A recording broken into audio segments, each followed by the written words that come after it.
Hello friends, Happy New Year. This is Emily Williams from Chapel Hill, North Carolina, and this is January 1st, 2022. I am doing Flosstube and Variety Show number 27. And as you know, if you're a regular viewer here, Flosstube means I talk about my cross stitch, and Variety Show means I talk about something else, or maybe several somethings else. So I'm so glad you're here watching me on New Year's Day or whenever you watch this video. I know that we all look at, it's sort of instinctive of us to think of a new year as a place to plan and set goals and make changes. And I'm not fully into that philosophy, but I certainly recognize the importance of the new year. And if nothing else, we have to remember that it's 2022 now and not 2021. That used to be much more important when we wrote checks all the time, right?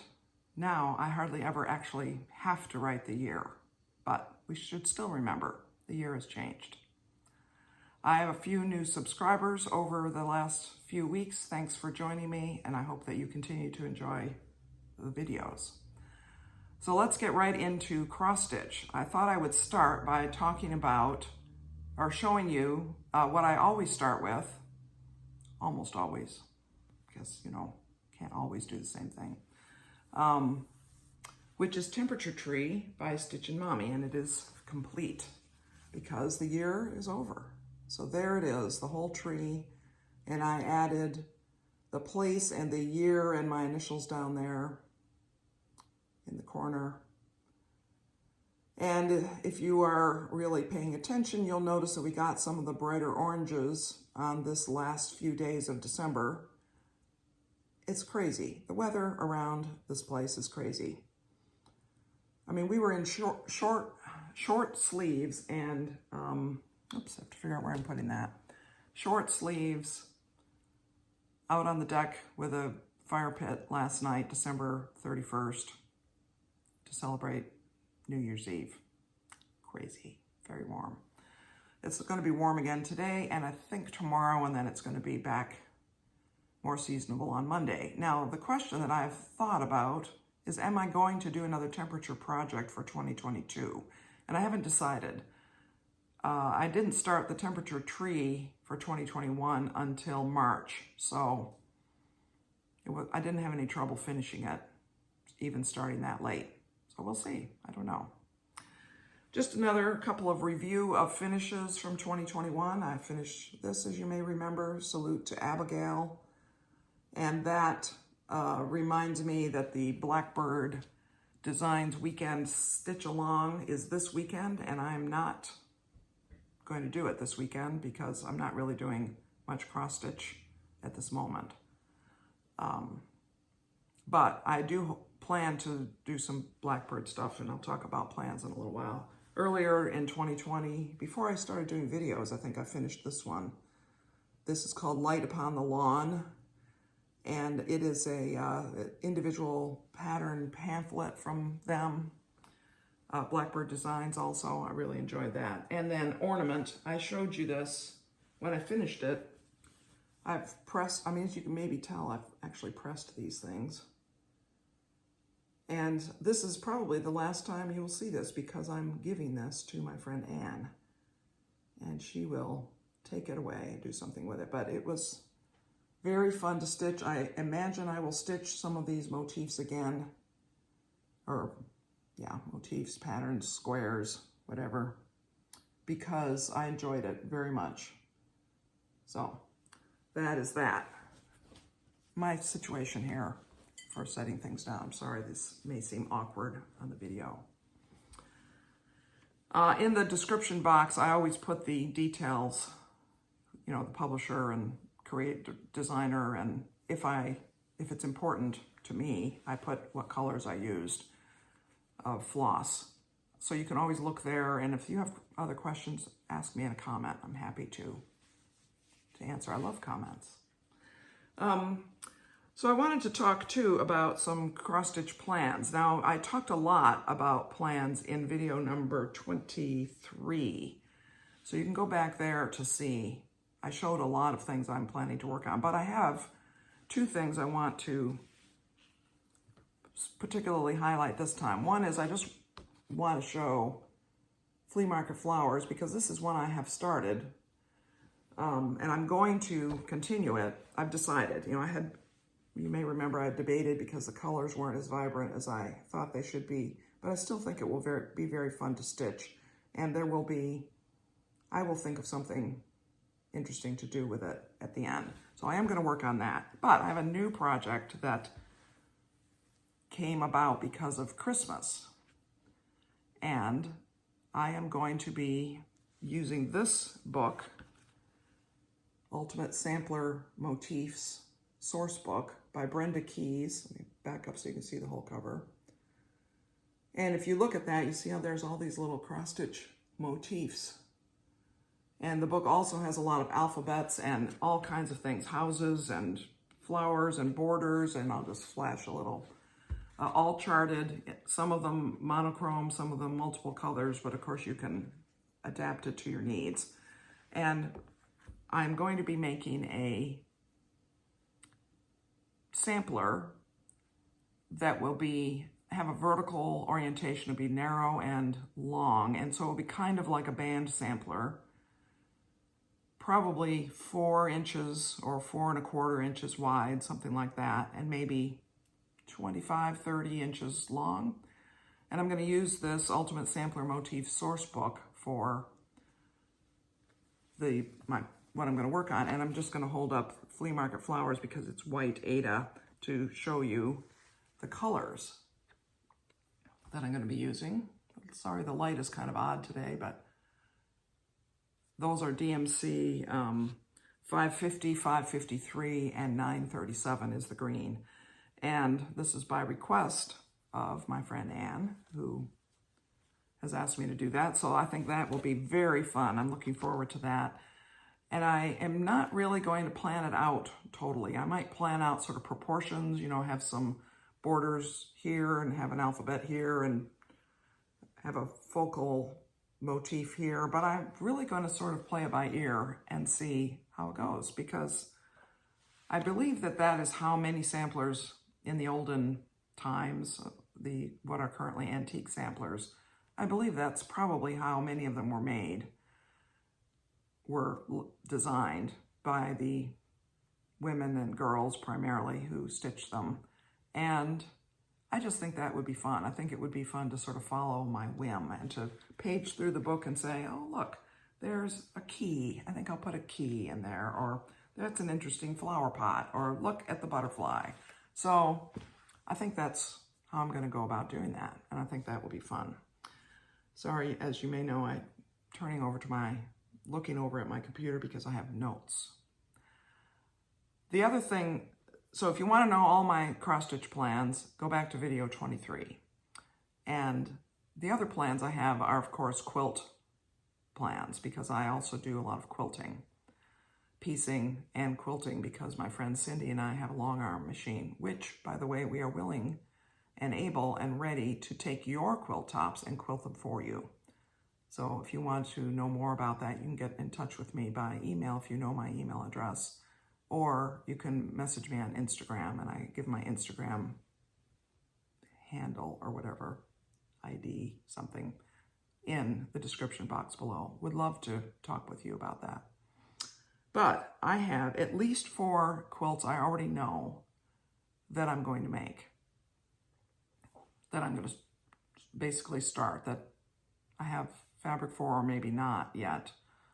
And they are a quilt that's going to be a gift that I've already planned and worked out the fabric, and at some point in the future I'll show some blocks or fabric design samples or something, which will be a pretty big quilt for a friend. And I'm going to make a baby quilt for a soon-to-arrive great niece. And I'm going to make a quilt for my friend Cindy, which I've begun to work on a little bit. And I'm going to make another quilt that I got the idea for, that I'm going to give to someone. Now, the someone probably does not watch these videos, but I'm still not going to say who it is just yet. I'll show you blocks that I make as I go along, and eventually I might say on the video who it's for. But these quilts, none of them really has a tight timeline. So I don't feel urgent on any of these. I think the quilt that I'm making for Anne, I will possibly try to enter in the North Carolina State Fair, which is in October. And so those are things never started. And also, Cindy and I have a quilt going that we've been working on for close to 2 years now. It's called Afternoon Delight, and it's a fairly good-sized quilt. I want to say it has, I don't know, it has a lot of blocks. It has a lot of blocks. I don't remember how many. But it's part applique and part pieced. And our goal is to finish that, to enter that in the State Fair in the dual, D-U-A-L, quilt category, i.e. a quilt that was made by 2 people. So that's our goal for that. So we'll definitely be working on that. And as you may know, and if you are a quilt maker, you know this just by knowing. You don't even have to know me. I have a lot of fabric. I have a lot of other ideas that I plan to put some time and thought into for 2022. Last year, I think I've made from scratch maybe 7 or 8 quilts. So I have a lot of scope to make more quilts and to do a lot of cross stitch. So that is what I have to say about those future plans.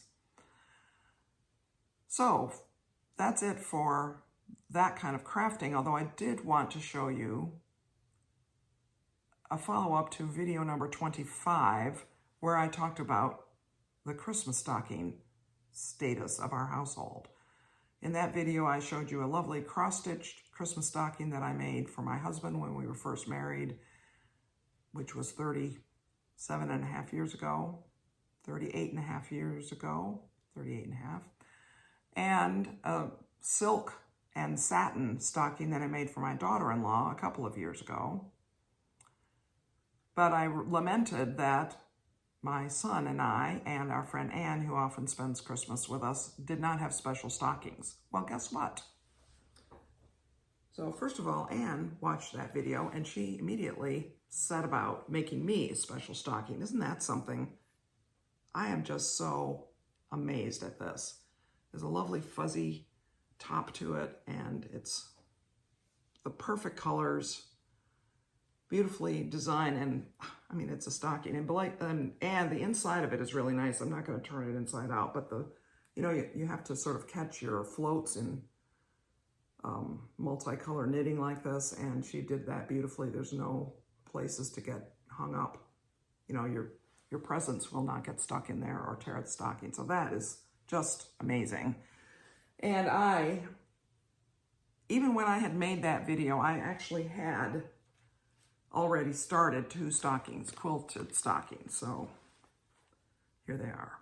And the reason I'm saying that I already started them is because back at the beginning, after 2019's Christmas, I decided it was ridiculous that Scott in particular and Anne did not have special stockings. So I pieced the tops of these. And then I set it aside in 2020 because not all I did, but I made an awful lot of masks in 2020. And so I didn't pick those up again. I thought, I'll pick those up later in the year. It will be fine, plenty of time for Christmas. And then of course, Christmas was so different last year. I never did finish them. And then it got to be around the time of the video, number 25, that I made talking about stockings. And I thought, I really must make those stockings this year.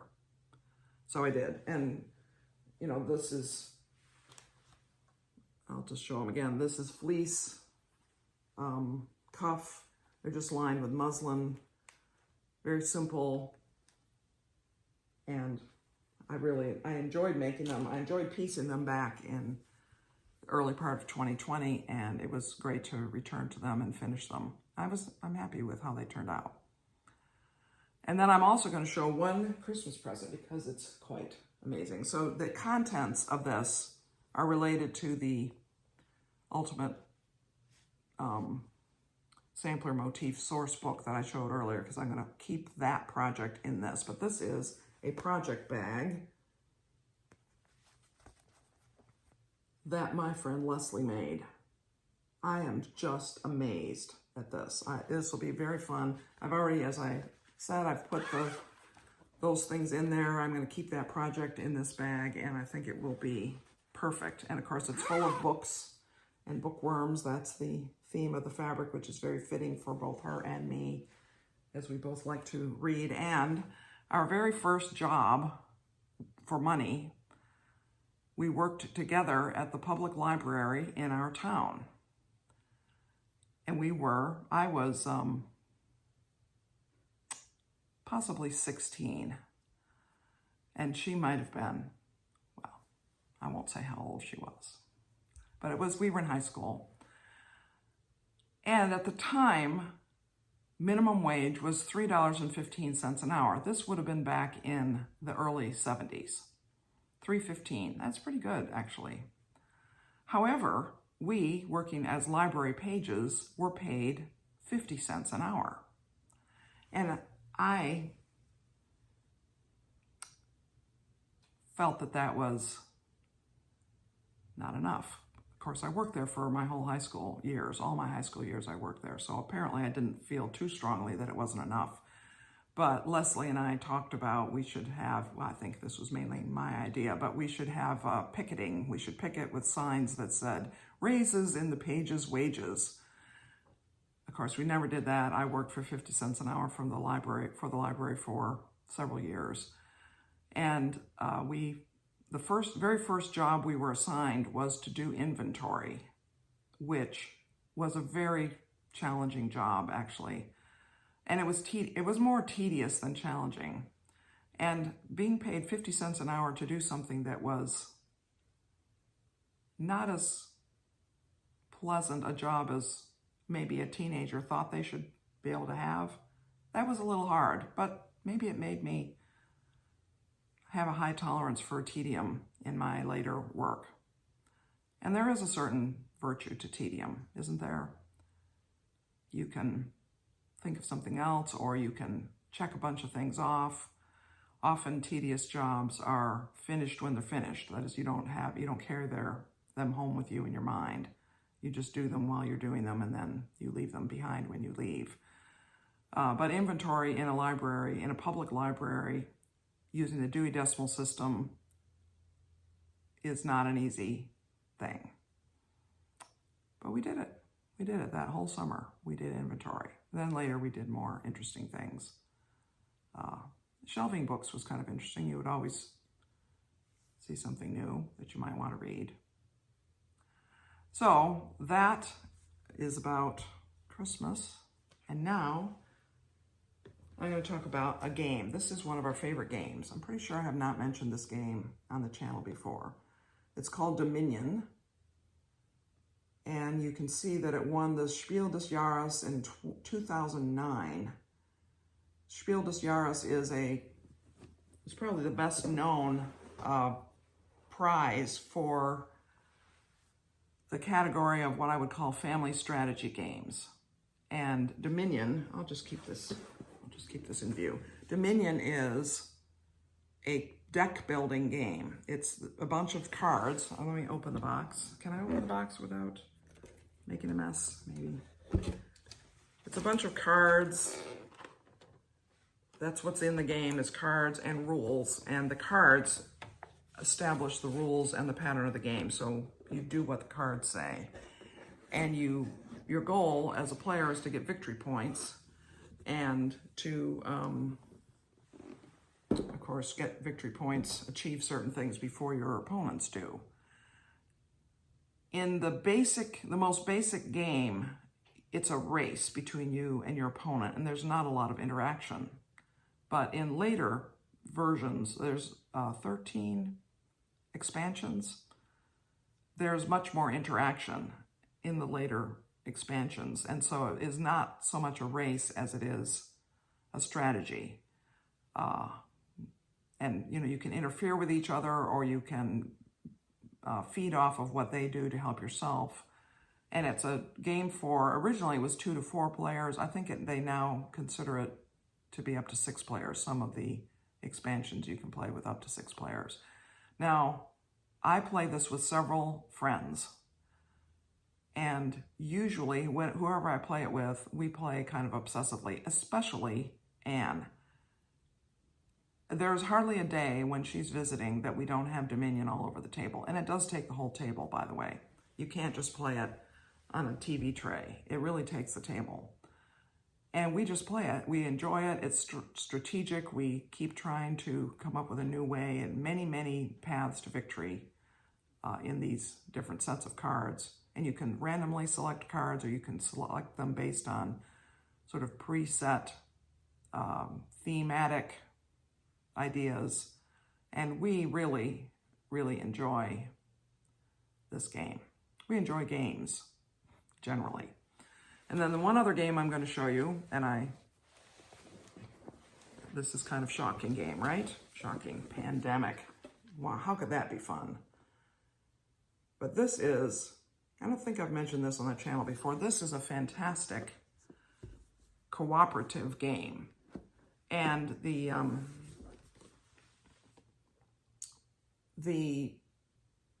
idea of this game is that you and the other players are part of a team that is trying to wipe out disease from the world.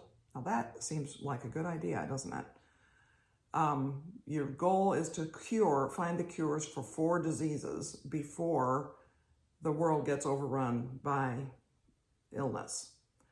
And the different players each have a different special ability, and there's a sort of a basic path that the game takes.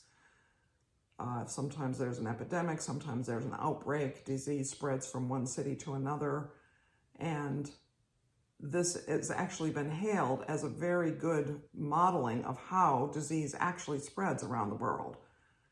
And in some ways, how researchers and government entities and logistical people work to curb disease and to keep it in check.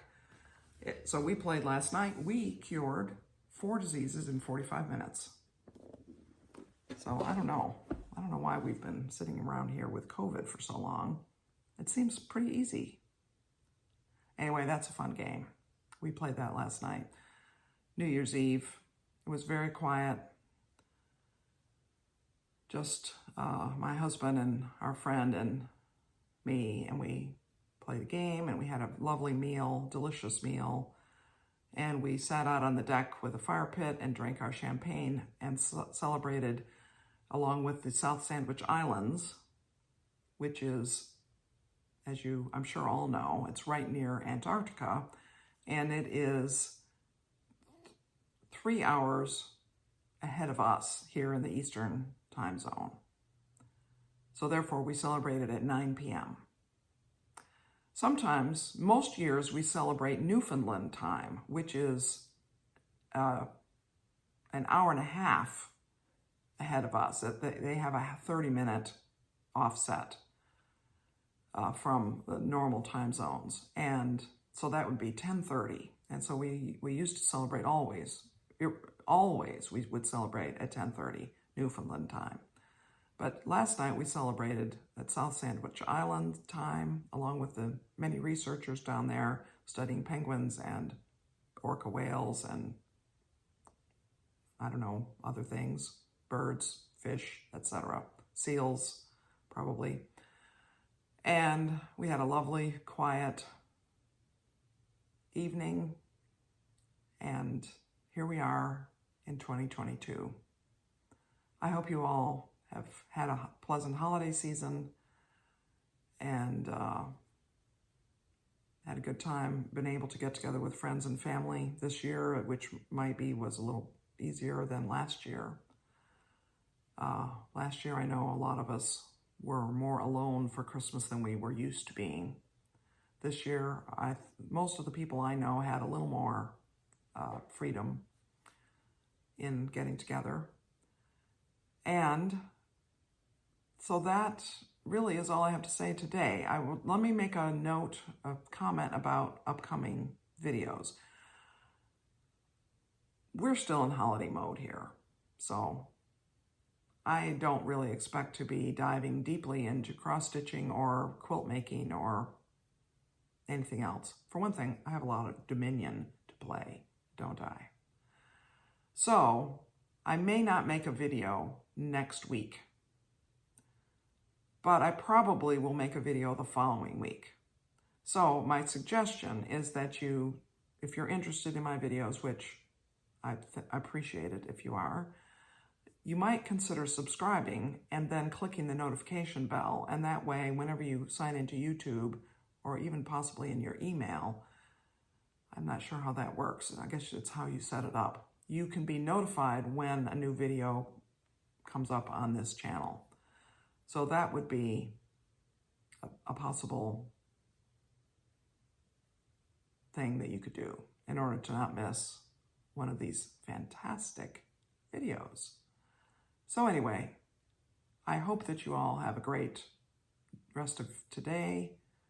I hope that 2022 starts out well for everyone. Stay healthy.